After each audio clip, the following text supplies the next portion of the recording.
you to know that it's our time. You and me bleed the same light. I want you to know. Hello once again, welcome to my channel.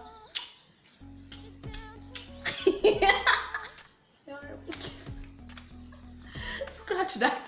Anyway, thank you for watching my last video. Thank you to those who reached out and encouraged me. Thank you to those who actually felt I could change some things, work on some things. I hope I get better from here on. I don't take just words of kindness for granted.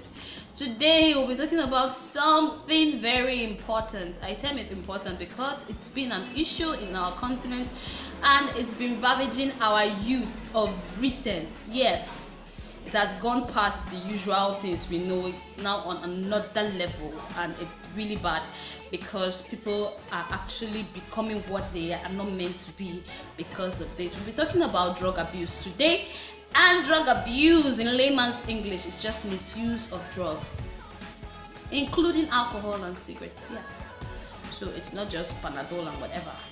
It includes alcohol and cigarettes. People often tend to mix drug abuse, drug addiction, and drug dependence. Okay, drug addiction and dependence is actually marked by a psychological dysfunction when a drug being used is withdrawn. Okay, when a person takes a drug to function, and when there's withdrawal of this drug, the person starts having psychological issues. All right, that's when you know this person is dependent on this drug and this person is addicted to this drug. So people will come with this argument and say, oh, the Bible says drink but don't be drunk. I am sorry, I don't believe that. In Proverbs 31 verse 4, the Bible advised, we hear God advising King Lemuel that he should not be found with strong drink or even desire it. So I don't get whether people read another part of the Bible or what. I'm not here to talk about the spiritual implications. I'm actually a nurse, and I'll be talking about the health implications. That's where my own focus is on. But when I hear people say drink but don't be drunk, I just look at them with so much pity. Okay, you don't know what you're doing to yourself. So today we have so many things to talk about, but I'll be a bit fast. So we're meant to understand that drug abuse is not a character flaw, but it's actually a medical condition, a medical disorder that has developed over time.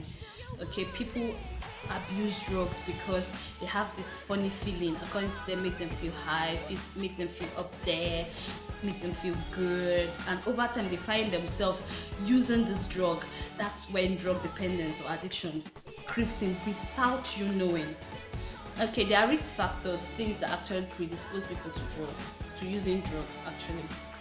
Family issues, an unstable home actually predisposes your children to use drugs. Yes, most of these things start in the adolescent stage. You know, adolescent stage, like they used to say, is the trial and error stage where everybody wants to try something. Have you had sex? Have you kissed the guy? All this kind of stuff. Have you tried the cigarette? If we're honest to ourselves, most of us did a lot of rubbish as adolescents. Okay, but when you have a functional home, there's a check on the way your kids act. There's a check on the kind of friends your kids roll with. All right, a balanced home has the father, the mother involved in parenting, so it's not like it's left to one person to do. I'm not saying being a single parent is a bad thing now, it's just situation, but a balanced home involves the both parties being involved in that child's life, being able to give out advice when needed, and being able to monitor activities. Okay, and even another risk factor is having these drugs available in the home and in the community. In a house where cigarette is easily accessible, you can't tell me that your child sees you smoking and wouldn't want to try it out one day. So having these drugs readily available at home and also in the community can be a risk factor. Then mental disorders. Yes, mental disorders. Some people actually going through depression, and the only way they see out of depression is using drugs, which is actually not too good. Right? Then peer pressure, you know, at some stage you want to belong. Even as adults, we experience peer pressure. We do, because I go to the party, I see my friends drinking. I don't drink normally, but I just want to belong. I don't want them to laugh at me, so let me just try and blend in. That's actually an issue. All right. So why do people abuse drugs? They say it makes them feel good, makes them feel high, makes them escape reality and all that stuff. When in the real sense, when the drug effect stops, the reality comes rushing back. So it doesn't do all those stuff. Okay. Somebody was saying Olamide was promoting drug abuse, and some other people said it's a lie because he was trying to actually speak against it, which is actually a very good thing.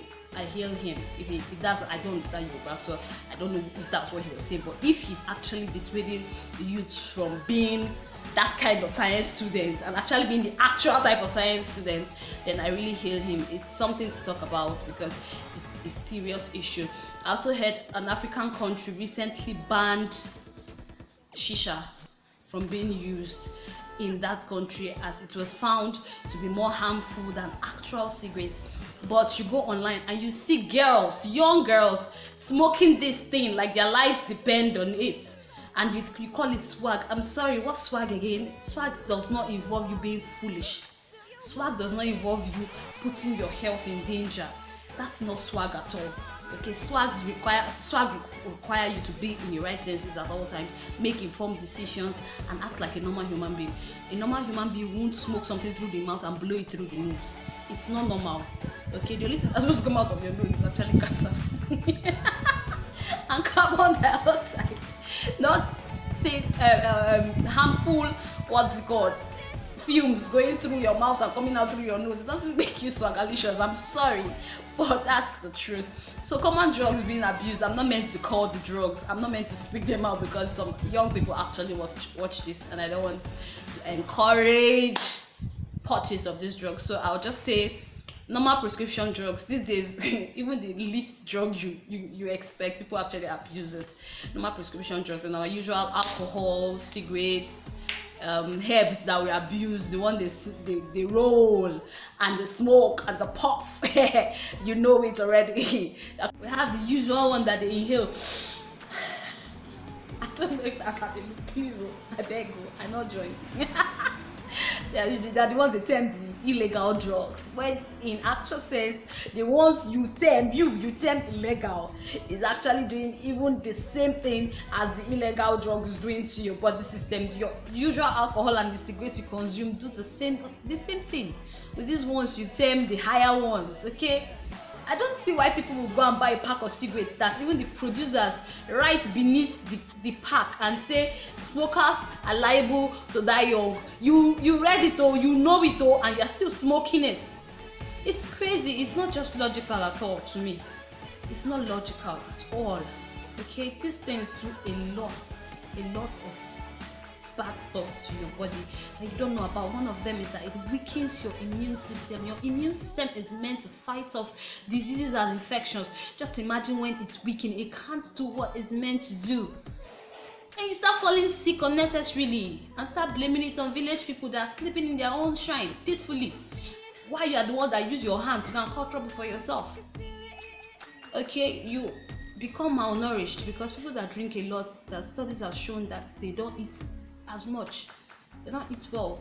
Your immune system needs food to be strengthened. When you don't eat well, what do you expect to happen?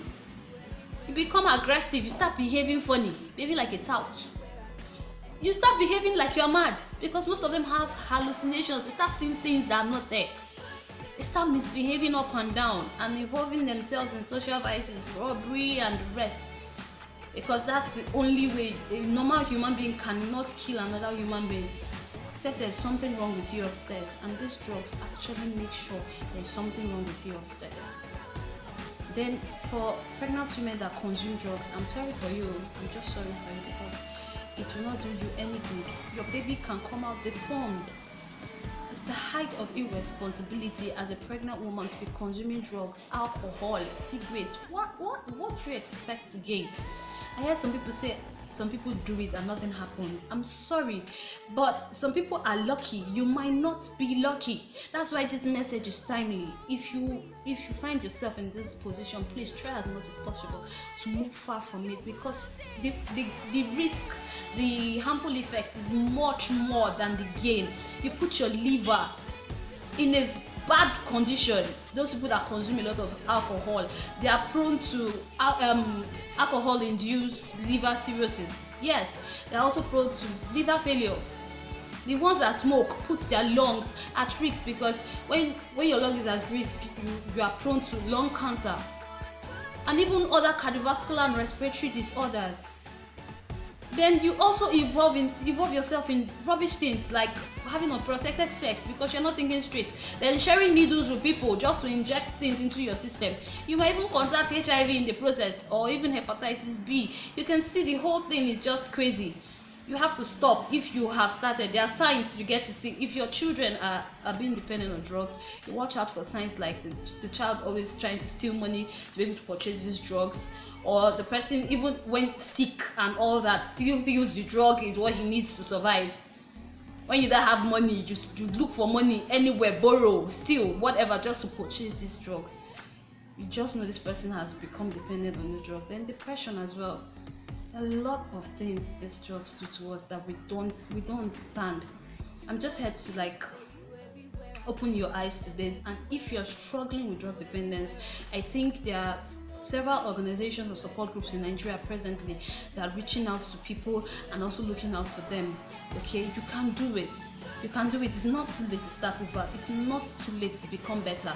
It's very possible. Thank you for listening. I hope I'm able to touch somebody, and I can't wait to hear from you. If you have any reservations or you want to know some more about this, please reach out to me. My email address is beneath the description box. In the description box rather, please reach out to me. I'll be so glad to hear from you. Thank you for listening, and I hope to see you next time. I hope it's not long.